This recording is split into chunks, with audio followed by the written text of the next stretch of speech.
Seven has often been in competition for my favorite movie of all time, neck and neck with The Dark Knight. They actually have a lot of similarities both stylistically and thematically, but that's a video for another time. In fact, when people ask me in person, especially people who aren't massive movie fans like myself, I usually tell them that The Dark Knight is my favorite movie because it's just easier and most people know what it is. However, after my most recent rewatch, I can now confirm that Seven is officially my favorite movie of all time. And let me just say, right off the bat, of course I'm going to spoil the shit out of this movie. So if you have not seen this masterpiece by one of the best directors of all time, please do yourself the favor of watching it before you watch this video, then come back and watch it. Let me also start by saying that this movie is absolutely a horror movie. Some people, for reasons I can't understand, don't seem to consider it a horror movie. It might not be your traditional type of horror like Nightmare on Elm Street, Friday the 13th, Halloween, but because of the style, the directing, the tone, the visual aesthetics, the score, the themes, the villain, all of that makes this movie psychological horror through and through. And right off the bat, the opening credits are the perfect encapsulation of that, letting you know right away what type of movie you are in for. Super eerie and mysterious and weird and creepy, sets the tone for the rest of the movie. My favorite opening credits of all time, makes you feel unsettled right away. And that leads into the first murder of the movie, which is gluttony, and this just further reinforces what type of movie this is. This is not your typical serial killer crime movie, and these are not your typical murders. One of the things that really makes this movie stand out is that John Doe, the villain, one, doesn't just go around killing random people. He specifically picks his victims because he believes they have committed one of the 7 deadly sins. And two, he commits those murders in extremely unique ways that fit with the themes of those 7 deadly sins. Greed, sloth, wrath, pride, lust, and envy. Turn the sin against the sinner, as he says later in the movie.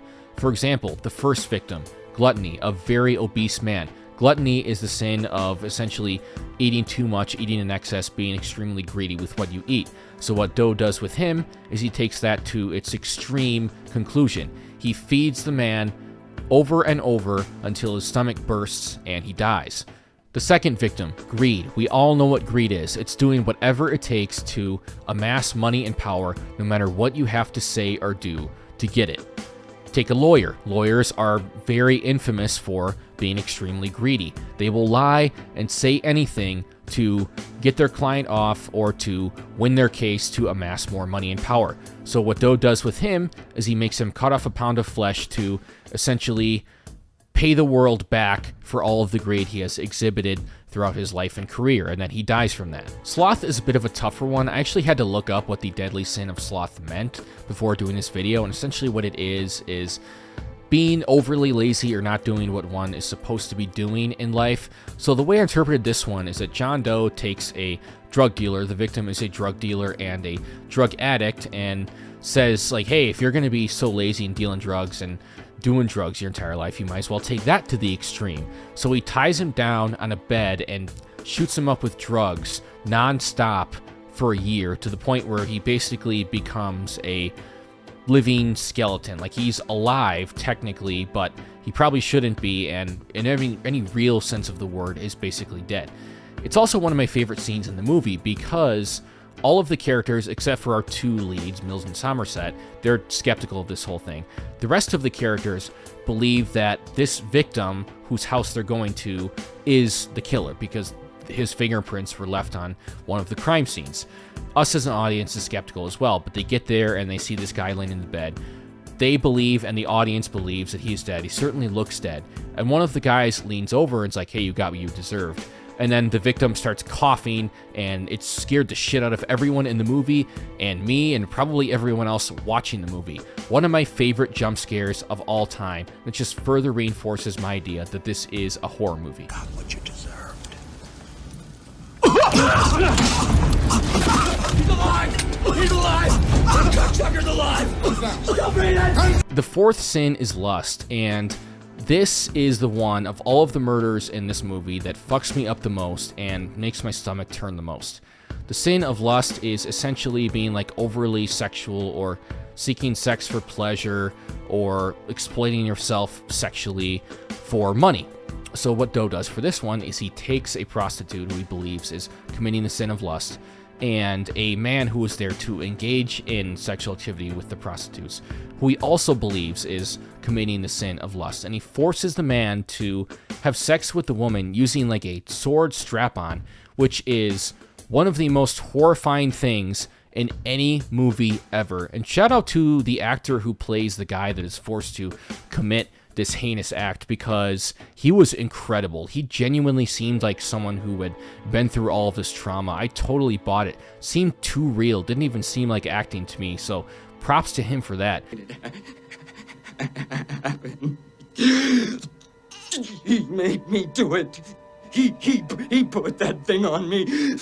One thing this scene does is it doesn't show you anything. It doesn't show you the actual act, and it doesn't even really show you the aftermath. It only shows you the device that was used to commit the act, which is in and of itself enough, because our imaginations can fill in the rest. And that's one thing that this movie does really well overall, is the concept of less is more. For all of the murders committed, except for the last one, it doesn't actually show you the act, and only sometimes shows you the aftermath, and lets your mind fill in the blanks, which makes it even scarier and more effective, because there is no limits to what our imaginations can come up with. Next is pride, which is putting yourself above everyone else, being extremely self-obsessed, being obsessed with your looks, and having excessive belief in your abilities or your knowledge. So what Do does for this one is he takes this woman, very beautiful woman, cuts up her face, puts a phone in one hand and a bottle of pills in the other, and says, you can either call and save your life, or you can put yourself out of your misery with the bottle of pills. And this woman was so obsessed with her looks, which is the sin of pride, according to John Doe, that she wasn't willing to save her own life because she would be disfigured. But the movie isn't just a showcase in how to kill people in unique ways. It also has incredible character development and great main characters for us to root for.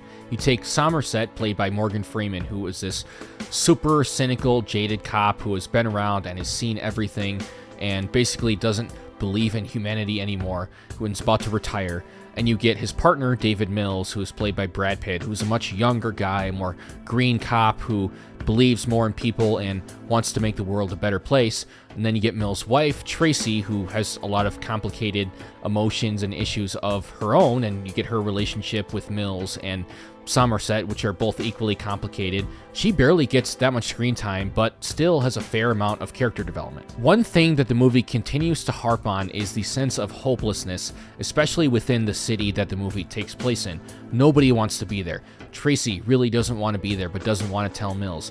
Somerset has been there basically his entire life, and that's part of the reason he has become the cynical old man that he has. And it is also raining throughout a vast majority of the movie, which just further hammers down that hopeless feeling. They never actually say in the movie where it takes place, although on my most recent rewatch I was able to pick up a few things that heavily imply that it takes place in New York City. But Mills, being the new cop that he is, and being that he just moved to town, doesn't feel the same way that Somerset does about all these things, about the city that they're in and about humanity in general, and they very much have conflicting personalities and ideologies, which makes for some really interesting discussions. And I think that the bar scene is the best example of that, because it best summarizes how both of these guys view the world. Somerset's like, I've been around, I've seen too much, everyone is just apathetic now, but I completely understand it and I sympathize with them. I think that is a good solution.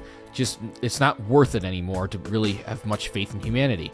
And Mills is like, no, you can't afford to think like that. There are good people. We can make a difference. And John Doe is an insane person. And Somerset's like, no, he's just a man. These are all just people. Anyone is capable of doing something like this.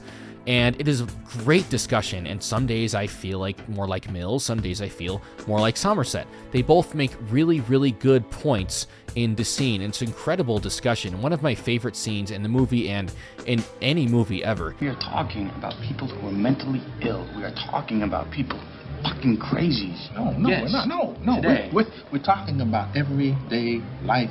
I will say that I think this movie has the best character development as far as like a singular movie of all time. Obviously, franchises and TV series will have better, more fleshed out characters because you get more time with them. But I think you get more development in 2 hours with these characters than basically any other characters, which is one of the main reasons why I love the movie so much. And also why the third act is so heartbreaking. The impending sense of doom and dread maintains throughout the entire movie, not just the scenes where they're actively looking at crime scenes or investigating the case. Even the quieter character discussions, you just get this general feeling that something bad is going to happen and the movie is not going to end well. The one exception, I would say, is the dinner scene with Mills, Somerset, and Tracy, Mills' wife. This feels like the one scene where you get kind of a break. You get some relief from all the horrible things happening throughout the rest of the movie. Get a break from the crime investigation and get to kind of relax and have some fun and laugh a little bit. Even Somerset smiles and laughs in this scene, and he doesn't do that throughout the entire movie. And the scene isn't dragging because you're still getting great character development, but it's the one time where you feel safe, where you don't feel the impending sense of doom, where you don't feel the weight of the overall plot of the movie, the crime investigation, until it becomes part of it. Which brings me to the finale, and this is where the movie really stands out. It had already been incredible up to this point. Great themes, great score, great character development, great kills. It has already subverted a lot of the tropes of the typical serial killer crime investigation movie. But this is the point that completely turns it on its head. Because John Doe, our villain, our killer who's been committing all of these murders, turns himself in with about 30 minutes left in the movie. And that 30 minutes is by far and away my favorite 30 minutes of any movie I have ever seen. Because this is the guy they've been chasing throughout the entire movie. And they actually found him at one point after the third kill. They found him in his apartment and then chased him, through the streets and stuff. And it looked like he was going to kill David Mills.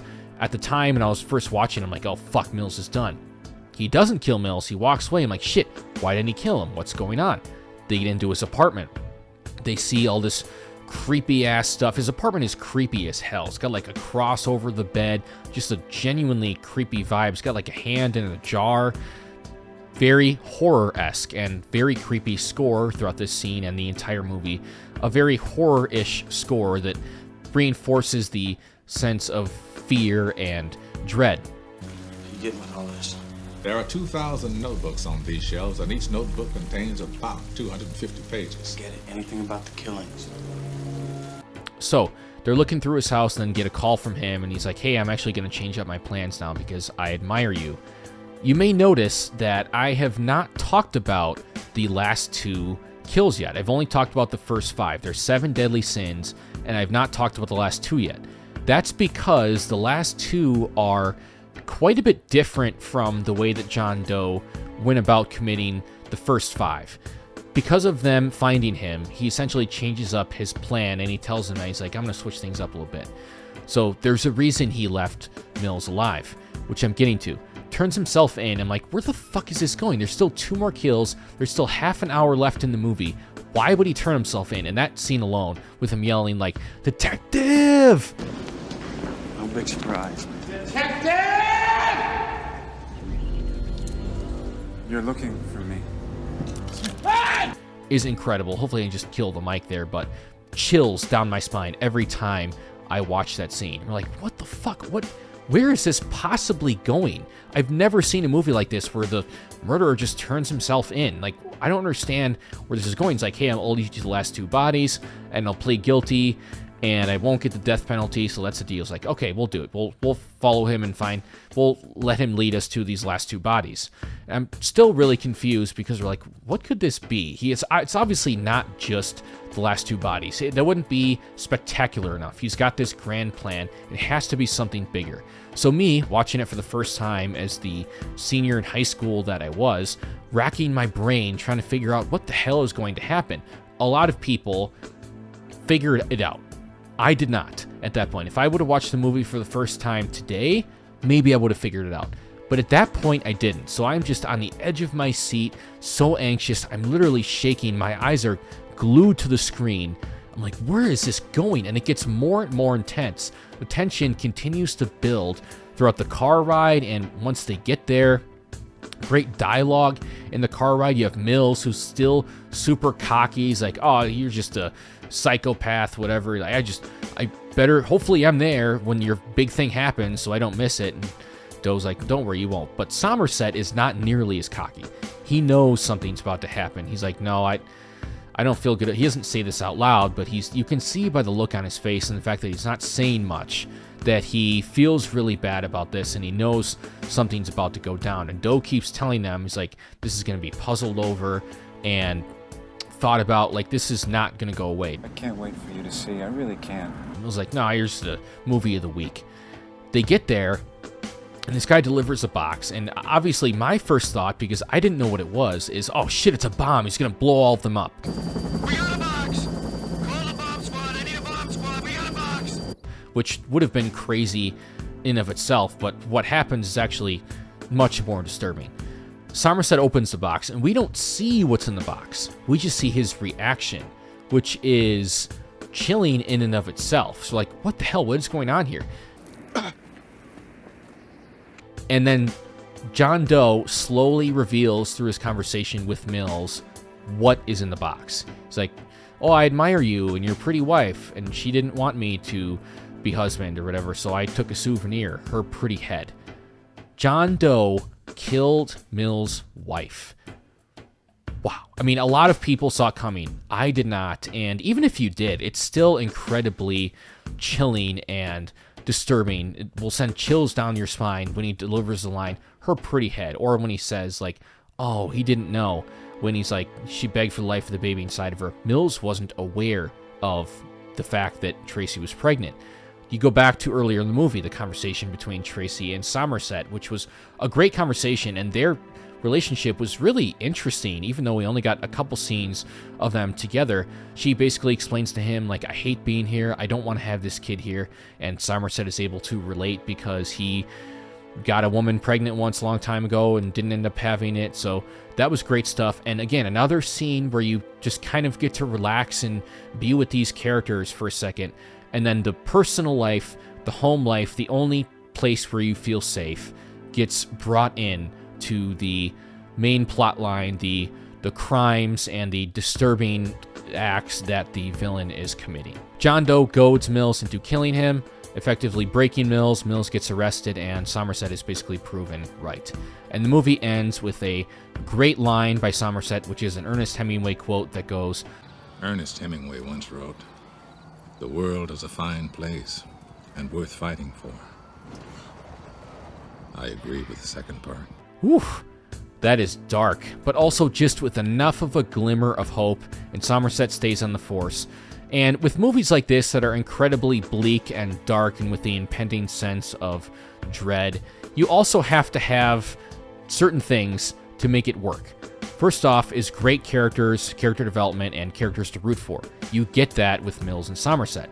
You also need some hope throughout the movie, and Mills gives you that. He gives you that hope. He's the character that challenges Somerset and wants to do things the right way and make the world a better place. He's broken at the end, but you still get that glimmer of hope with that end of the line with Somerset and the fact that he stays on the force. Now, you might be asking yourself while watching the finale, why did Tracy get killed? She didn't do anything wrong. She didn't commit any of the 7 deadly sins. You're right, and that's what I was talking about earlier when I was saying that John Doe clearly changed up his plan for the last 2 kills, specifically because Mills and Somerset found him in his apartment earlier in the movie. If that didn't happen, Tracy would still be alive, and Doe would have just done the last 2 kills similar to how he did the first 5, turning the sin against the sinner. But because they found him, Tracy is dead, and that's why the last 2 murders were so different than the other ones. Because this happened, John Doe admires Mills and wants to figure out what his life is like, and he's envious of Mills and his wife and their normal life, which makes John Doe guilty of the sin of envy. Mills hears about this, and enacts his revenge on John Doe. Therefore, he becomes vengeance or wrath, which is the final deadly sin, therefore completing John Doe's master plan, completing his masterpiece. Most crime thriller detective movies would have the more stereotypical ending, would be a lot more forgettable, but this one chooses to take a different direction, and that is David Fincher for you. Not only is John Doe turn himself in, which is incredibly confusing in and of itself, you have the entire last 30 minutes, the thing with Mills, Tracy's head in the box, Mills kills John Doe, gets arrested, completely subverts all of the expectations and all of the tropes of crime thriller movies. In most of them, you'll just have the detectives find the killer on their own, arrest him or kill him, and then stop him, and the movie will be over and it'll be a happy ending. Not this one, not David Fincher, not Brad Pitt and Morgan Freeman. I actually heard that the producer, I believe, wanted to have a more generic, stereotypical ending to where Mills and Somerset would basically go on a rescue mission to save Tracy, stop John Doe, and then save her, and it's a happy ending. That would have completely ruined the movie for me. I believe this movie is basically perfect. It's my favorite movie of all time, but if that would have been the ending, it would have taken it down probably 2 or 3 points for me out of 10. That would have been a terrible direction to take this movie. Would have become super generic and predictable and would have left a sour, underwhelming taste in my mouth. Pitt and Freeman apparently fought for the ending that they got. I can't imagine that Fincher was the one who wanted to do the happy ending. There's no way, and he's just not that kind of director. Must have been a producer or writer or something, based on what I've heard, but apparently Pitt and Freeman fought for the ending that we got and refused to even do the movie. They were going to leave the movie if we didn't get that dark, bleak ending, so thankful those guys did that, and we got the ending that we did. Because of that, the movie is essentially perfect. Take that, the incredible ending, and combine that with the fact that it has incredible character development, an incredible score, incredible themes, great dialogue, just a general dark, bleak vibe. It is so well paced. I can't really think of anything wrong with this movie. I don't really believe in perfect movies, but if there is such thing, Seven is about the closest thing. 10 out of 10. So there you have it, guys. That is all the reasons I love Seven. That is why I believe it's a horror movie and why I think it is one of the most disturbing and effective movies of all time. Have you guys seen Seven? If so, what do you think? Drop a comment below. Do you like it as much as me? Do you not like it as much as me? Is there anything I missed in this video? Is there something you love about the movie that I didn't necessarily talk about? Is there a problem you might have with the movie that I failed to mention? Drop a comment below. Let's have a conversation. If you enjoyed this video, hit the like button. If you enjoy my content in general, subscribe, hit the notification bell to get notified when I post a video. I got some more, depending on when this will be posted, I have no idea, but I definitely got some more horror stuff coming and then some MCU stuff coming up soon. Lots of exciting stuff coming up, so stay tuned. I'll see you soon.